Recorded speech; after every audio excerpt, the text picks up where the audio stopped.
Hello YouTube, welcome to the channel, Anna Bella, and today I'm finally getting around to do a general DC comic review. Okay, so where are we? We all know that the wonderful 3-issue Harley Quinn got stopped after this famous issue. I'm not going to show it to you, but I think the front cover explains why, because kids were buying it. So they put Harley Quinn in Suicide Squad issue 6 as well. I know she's in the squad anyway, but from issue 6 they put Harley Quinn's comic inside here. So you got two Suicide Squad and one Harley Quinn comic, if that makes sense. So that was from issue 6, which is this issue, and then this one,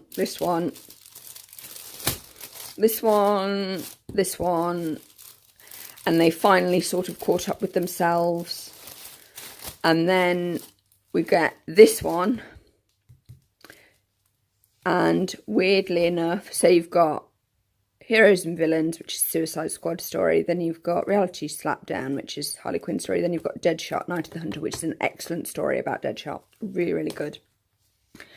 And then, excuse the end of that, then you've got next issue introducing Teen Titans Go, which, as you can somewhat see, so you've got Scooby-Doo and Batman and the Turtles. So clearly in the UK, parents have obviously squealed because these comics are, they have a teen rating.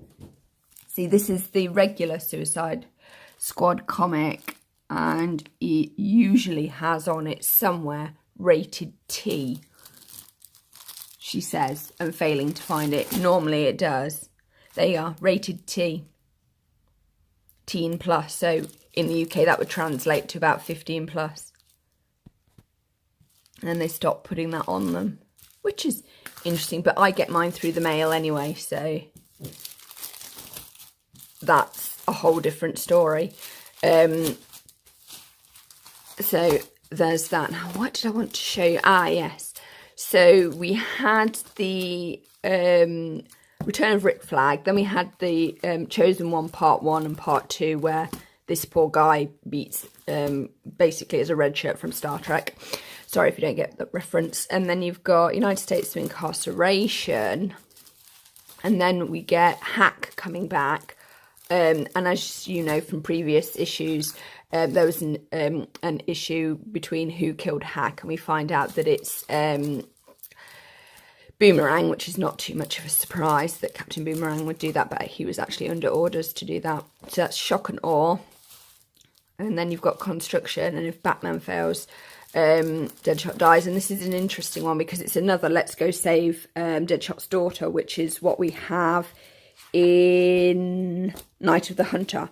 Only in this version, Amanda Waller, this is the New 52 version, Amanda Waller is a lot nicer about it than in this one, because in this one you actually see that she does want to have Batman as a member of the Suicide Squad. In fact, she wants all the Justice League as members of the Suicide Squad. The only reason that they're not is basically they're good citizens, and there would be a public outcry if they were. Then we've got Sink Atlantis, which is the new story, which is really quite horrific because Amanda Waller gives the Suicide Squad a nuclear bomb to sink Atlantis, because Atlantis has come up from the surface, and that's quite horrible actually. So moving on, so we've no longer get this issue and we no longer get that one. I'm going to put those away in a minute. Harley Quinn, as those that have been paying attention, has changed. She's no longer written by, where are they? Here they are. These four. And their run was lovely. It expanded her world, expanded her universe. They included Joker. They did so much with it. But it got frightfully complicated. There was too many characters and it did get a bit confused. Like Red Tool and the Goat Man and Eggy and her dogs and Poison Ivy. It was nice though. So they streamlined it. So you've got introducing Batwoman. That's where she has bat ears from eating this strange stuff and getting bitten. It was a bit weird. And then Angry Bird, and that's where she goes head to head with the Penguin. And it's basically it's just about her, and she's trimming back her support staff. because it did get very busy, and I understand the reason why. So that's Angry Bird. And then we get Old Lady Harley in that one. And then it's Target for Death, Night of the Reaper. And then this is She Broke the Fourth Wall and Now the Fourth World. So it's really just getting back to Harley herself, Clockwork Harley. A Rocking Good Time on Acropolis. And then 48. So yeah, it is just basically streamlining and trimming, because it did get incredibly busy. It's still set in the same universe and those characters still exist and she still has interaction with them. But they are not so prominent as they were. So this is the new one. Yes, she is. Just got someone's heart there. But I believe it. See, now that looks a really, really good comic, actually. Batman Damned, and he hangs out with John Constantine. That does look good. So there we go. Quinn Essentials.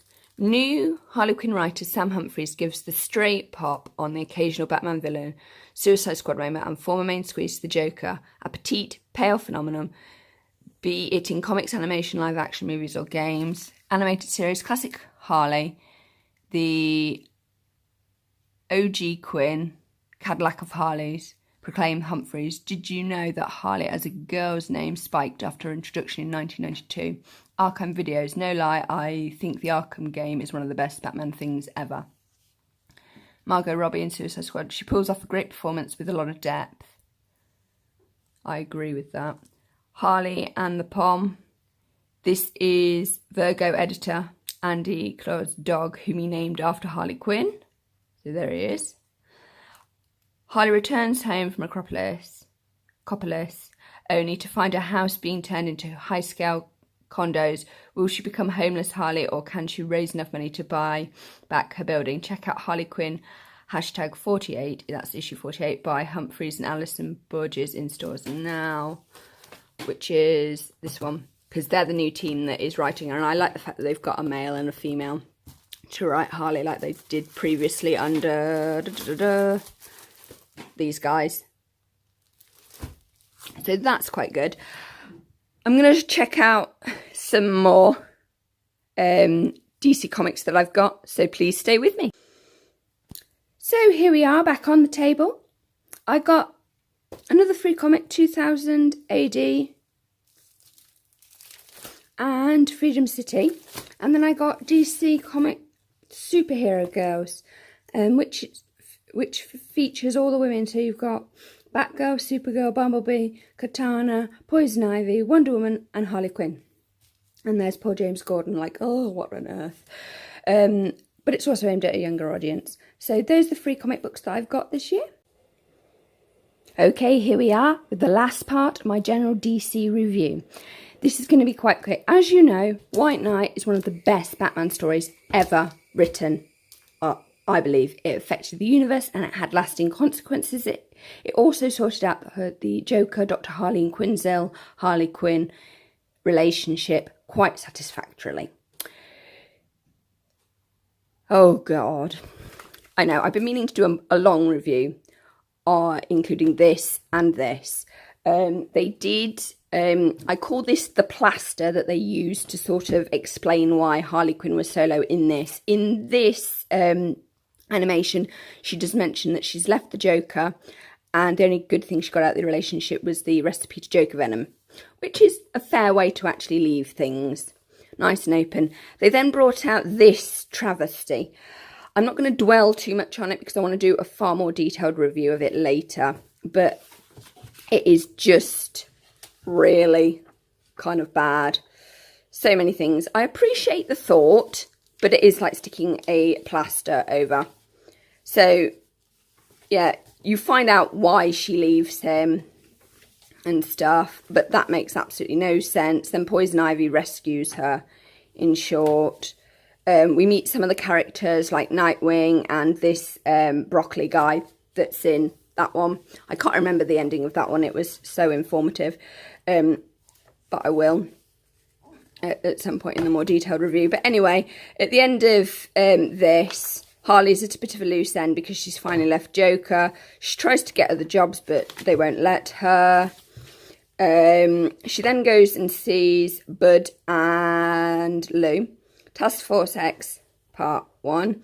Bud and Lou in the zoo, and who should be there?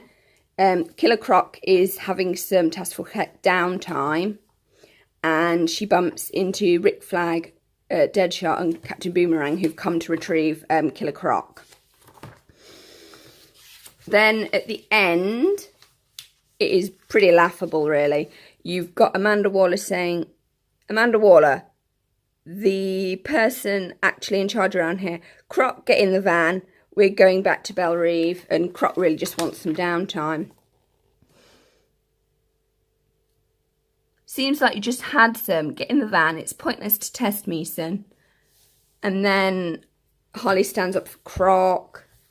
And then Amanda Waller says, I know you're kind, Quinn. You need the adrenaline rush of this sort of life. And we handle problems that the Justice League is squeamish about. Inside of 6 months, you'll slip up and do something insane and be back behind bars. Then I'll have you for my task force anyway.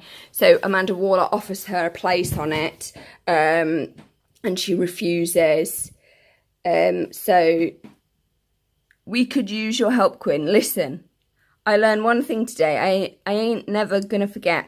From now on, when someone tells me they need my help, that's when I stop listening.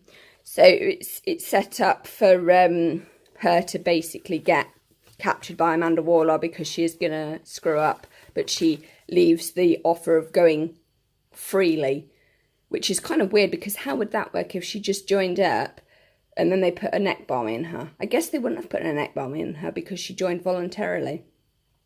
Who knows? So, yeah, there's a whole host of questions with this and it just feels like a sticking plaster. And that's really what I wanted to talk about in this one. I will sort out the muddle that is this business at the start with the whole Joker and Harley kaput. Harley splits with Ivy, etc., etc. At some point, we will have a more detailed review of that. And also, I will remember the ending of that at some point. But what I am going to show you, this was good, but this was an Elseworld. It was standalone, not part of the main comic continuity. This was the sticking plaster that was hopefully linking the Batman Animated Universe to what's happening to Harley Quinn in the current comics, be they her own Harley Quinn comic and her Suicide Squad comic. Yes, I am saying it is her Suicide Squad comic because it basically is. In Batman, the Prelude to the Wedding, this, Harley Quinn versus the Joker, is one of the best comics to feature them ever because it sums up their relationship so much. It is absolutely brilliant. So you've got the Joker, gets trapped by Harley, and she's trying to get him to go through the experience, understand the empathy, basically empathise with her experience of what it was like for her in their relationship. And then here it is. It's about cognitive empathy. It's about finally understanding what it was like to be me in our relationship. And she goes on to explain. And that's it. And then we get this sort of weird singing bit. And she's dancing around, wanting to be a princess to get married and all of this business. And then there's this ex-henchman that they both know. And then, but I'm not letting you go this time. I made sure there's no escape anymore. And this is the final death trap put in. I just hope death feels like a kiss. So there's still some feelings for him that she still has, hence the kiss. And then Joker starts to speak about it. You want to know the truth? The fact is I've always needed you, Harles, more than I care to admit. You inspire me.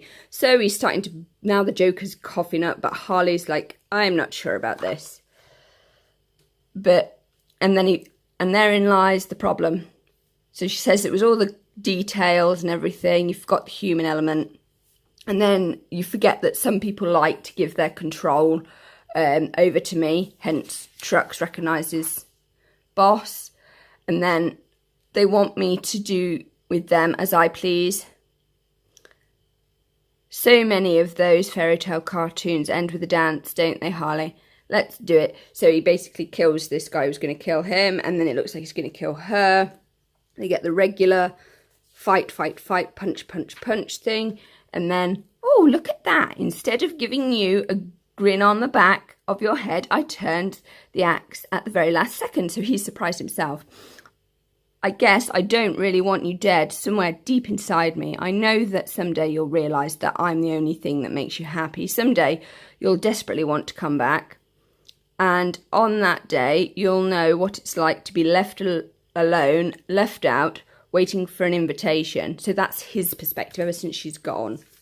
So this is actually brilliant because you get both sides of the story.